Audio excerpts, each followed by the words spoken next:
Hello friends, स्वागत है आप सभी का आपके अपने यूट्यूब चैनल लेके चैनल में। दोस्तों, आज की इस जीके टेस्ट में हम आपसे पूछेंगे भारतीय संविधान से संबंधित जीके के टॉप 10 क्वेश्चंस और उनके आंसर भी बताएंगे। और इन 10 क्वेश्चंस में से आपके कितने आंसर राइट होते हैं ये हमें कमेंट बॉक्स में लिखकर जरूर बताएं, जिससे आप सभी को ये भी पता चल जाएगा कि आपकी कॉम्पिटिटिव एग्जाम के प्रति कैसी तैयारी है। तो वीडियो को अंत तक जरूर वॉच करें और जितने भी विद्यार्थी चैनल पर पहली बार है तो चैनल को जरूर सब्सक्राइब कर लेना, ताकि आने वाले ऐसे जीके टेस्ट वीडियो की नोटिफिकेशन आपको मिलती रहे। तो चलिए फ्रेंड्स, आज का ये वीडियो स्टार्ट करते हैं। सवाल नंबर 1, सरकार के विरुद्ध अविश्वास प्रस्ताव संसद के किस सदन में लाया जाता है? इसका आंसर ऑप्शन सी होगा, किसी भी सदन में। तो दोस्तों, सरकार के विरुद्ध अविश्वास प्रस्ताव संसद के किसी भी सदन में लाया जा सकता है। सवाल नंबर 2, लोकसभा का प्रोटेम अध्यक्ष नियुक्त किया जाता है। इसका आंसर ऑप्शन ए होगा, राष्ट्रपति द्वारा। तो दोस्तों, लोकसभा का प्रोटेम अध्यक्ष राष्ट्रपति द्वारा नियुक्त किया जाता है। सवाल नंबर 3, भारतीय जनता पार्टी किस राजनीतिक समूह का एक हिस्सा है? इसका आंसर ऑप्शन बी होगा, राष्ट्रीय जनतांत्रिक गठबंधन का। तो दोस्तों, भारतीय जनता पार्टी राजनीतिक समूह राष्ट्रीय जनतांत्रिक गठबंधन का एक हिस्सा है। सवाल नंबर 4, इनमें से किस समिति का पदेन अध्यक्ष लोकसभा अध्यक्ष होता है? इसका आंसर ऑप्शन सी होगा, विशेषाधिकार समिति का। तो दोस्तों, विशेषाधिकार समिति का पदेन अध्यक्ष लोकसभा अध्यक्ष होता है। सवाल नंबर 5, इनमें से किस समिति के सदस्य राज्यसभा के लिए नहीं जाते हैं? तो इसका आंसर ऑप्शन बी होगा, प्राक्कलन समिति के सदस्य। तो दोस्तों, इनमें से प्राक्कलन समिति के सदस्य राज्यसभा के लिए नहीं जाते हैं। सवाल नंबर 6, भारत के सर्वोच्च न्यायालय की आधिकारिक भाषा क्या है? इसका आंसर ऑप्शन डी होगा, अंग्रेजी भाषा। तो दोस्तों, भारतीय सर्वोच्च न्यायालय की आधिकारिक भाषा अंग्रेजी भाषा है। यदि आप इन क्वेश्चंस की पीडीएफ डाउनलोड करना चाहते हैं तो टेलीग्राम ग्रुप का लिंक डिस्क्रिप्शन में दिया गया है, वहां से आप इन क्वेश्चंस की पीडीएफ भी डाउनलोड कर सकते हैं। सवाल नंबर 7, इनमें से कौन लोकसभा के निर्वाचन क्षेत्र का परिसीमन करता है? इसका आंसर ऑप्शन सी होगा, परिसीमन आयोग। तो दोस्तों, इनमें से परिसीमन आयोग लोकसभा के निर्वाचन क्षेत्र का परिसीमन करता है। सवाल नंबर 7, निम्न में से भारत का निर्वाचन आयोग है? इसका आंसर ऑप्शन डी होगा, संवैधानिक निकाय। तो दोस्तों, निम्न में से भारत का निर्वाचन आयोग संवैधानिक निकाय है। सवाल नंबर 8, संविधान सभा की संघ संविधान समिति का अध्यक्ष कौन था? इसका आंसर ऑप्शन ए होगा, जवाहरलाल नेहरू। तो दोस्तों, संविधान सभा की संघ संविधान समिति का अध्यक्ष जवाहरलाल नेहरू था। सवाल नंबर 9, भारत के परीक्षा और लेखा प्रणालियों का प्रधान कौन होता है?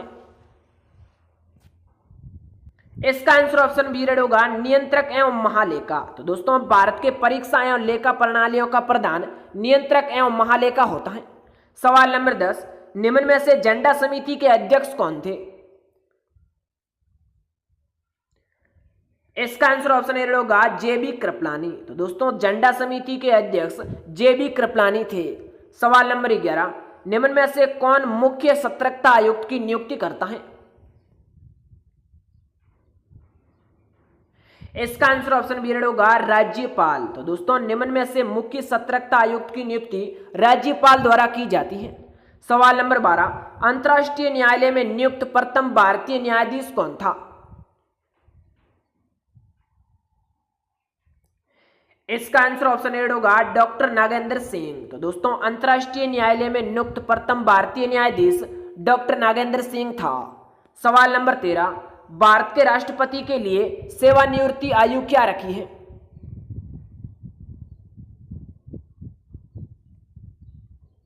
इसका आंसर ऑप्शन डी होगा, इनमें से कोई नहीं। तो दोस्तों, भारत के राष्ट्रपति के लिए सेवानिवृत्ति की कोई आयु नहीं रखी गई है।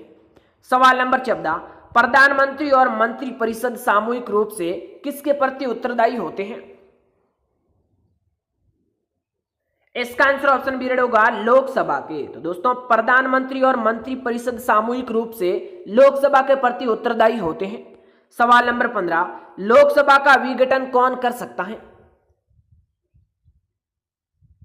तो इसका आंसर ऑप्शन बी होगा लोकसभा अध्यक्ष। तो दोस्तों लोकसभा अध्यक्ष लोकसभा का विघटन कर सकता है। सवाल नंबर 16, प्रधानमंत्री और मंत्री परिषद के विरुद्ध अविश्वास प्रस्ताव सदैव लाया जाता है। तो इसका आंसर ऑप्शन ए होगा लोकसभा में। तो दोस्तों प्रधानमंत्री और मंत्री परिषद के विरुद्ध अविश्वास प्रस्ताव सदैव लोकसभा में लाया जाता है। सवाल नंबर 17, भारत के सबसे लंबे समय तक राष्ट्रपति के पद पर कौन रहे थे? तो इसका आंसर ऑप्शन डी होगा डॉक्टर राजेंद्र प्रसाद। तो दोस्तों भारत के प्रथम राष्ट्रपति डॉक्टर राजेंद्र प्रसाद भारत के राष्ट्रपति के पद पर सबसे ज्यादा रहे थे। सवाल नंबर 18, राष्ट्रपति के त्याग पत्र की सूचना उपराष्ट्रपति किसे देता है? इसका आंसर ऑप्शन सी होगा लोकसभा अध्यक्ष को। तो दोस्तों राष्ट्रपति के त्याग पत्र की सूचना उपराष्ट्रपति लोकसभा अध्यक्ष को देता है। सवाल नंबर 19, भारतीय संविधान सभा को बनाने के लिए भारतीय संविधान सभा के कितने अधिवेशन हुए थे? इसका आंसर ऑप्शन बी होगा 12 अधिवेशन। तो दोस्तों भारतीय संविधान सभा को बनाने के लिए भारतीय संविधान सभा के कुल 12 अधिवेशन हुए थे। सवाल नंबर 20, किसने कहा था संविधान सभा कांग्रेस थी और कांग्रेस भारत था? इसका आंसर ऑप्शन ए होगा ऑस्टिन ने। तो दोस्तों ऑस्टिन ने कहा था संविधान सभा कांग्रेस थी और कांग्रेस भारत था। सवाल नंबर 21, भारतीय संसद में स्थायी समितियों की संख्या कितनी थी? इसका आंसर ऑप्शन सी होगा 45। तो दोस्तों भारतीय संसद में स्थायी समितियों की संख्या 45 थी। सवाल नंबर 22, निम्न में से कौन सा साहित्यकार राज्यसभा का सदस्य था? तो इसका आंसर ऑप्शन सी होगा रामधारी सिंह दिनकर। तो दोस्तों रामधारी सिंह दिनकर साहित्यकार राज्यसभा का सदस्य था।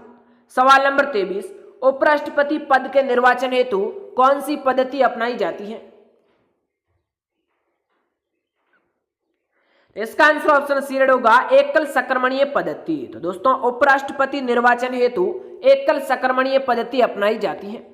सवाल नंबर 24, कौन सी समिति विभिन्न विषयों पर चर्चा के लिए समय निर्धारित करती है? तो इसका आंसर ऑप्शन सी होगा कार्य सलाहकार समिति। तो दोस्तों कार्य सलाहकार समिति विभिन्न विषयों पर चर्चा के लिए समय निर्धारित करती है। सवाल नंबर 25, प्रथम लोकसभा चुनाव में कितने राजनीतिक दलों को राष्ट्रीय दल का दर्जा प्रदान किया गया था?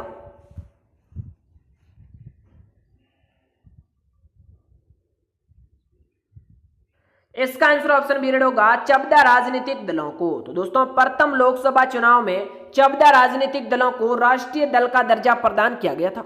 अगला क्वेश्चन आप सभी विद्यार्थियों के लिए, इसका आंसर आप सभी को नीचे कमेंट बॉक्स में बताना है। इनमें से किस उच्च न्यायालय की आधिकारिकता सर्वाधिक क्षेत्रों पर है? तो दोस्तों ये भारतीय संविधान से संबंधित जीके के टॉप 25 क्वेश्चंस आपको कैसे लगे हमें कमेंट बॉक्स में लिखकर जरूर बताएं। और ऐसी वीडियो की नोटिफिकेशन सबसे पहले पाने के लिए चैनल को जरूर सब्सक्राइब कर लीजिए। तो इस वीडियो में इतना ही, अब मिलते हैं अगली न्यू वीडियो में। तब तक के लिए thanks for watching AK channel.